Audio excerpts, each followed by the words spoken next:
Hi everyone, welcome back to our channel. My Lulila. Today it's another baking episode and ang gibake nako karon kay kalabasa cake.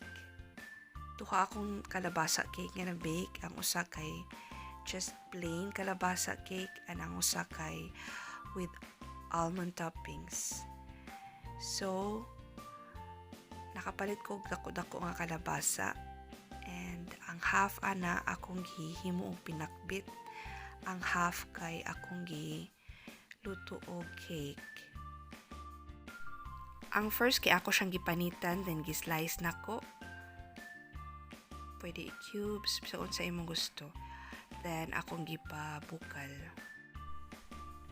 So while giluto pa nako ang kalabasa, ako sang gilainan akong baking pan.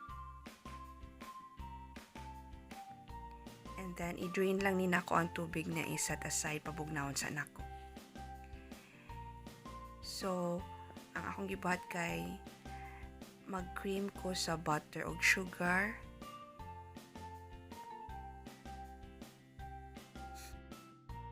Then, I added 3 eggs.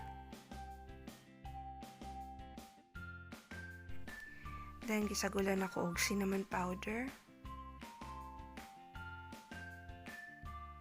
Salt and the flour.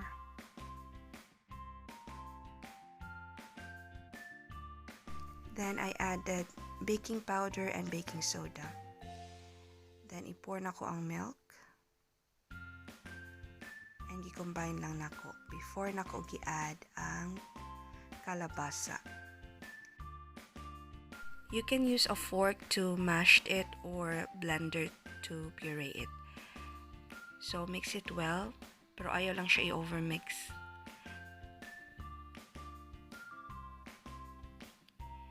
And then just pour it into the baking pan and bake it in the oven for about 45 minutes or to an hour. Bake it for 180 degrees Celsius. Preheat the oven first, So here is the finished product. Let it cool down before transferring it into a plate. And the other one, I top it with nuts, almond slices. So let's try. It's time for taste test.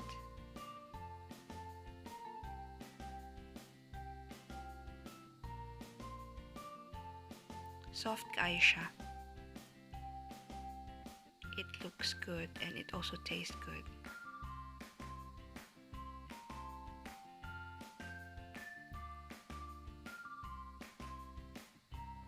Thank you for watching. I hope you liked the video. So if you haven't subscribed to our channel, please don't forget to subscribe and click on the notification para ma-notified mo kung na ako'y bagong uploads. Thanks for watching. Till next time. Bye.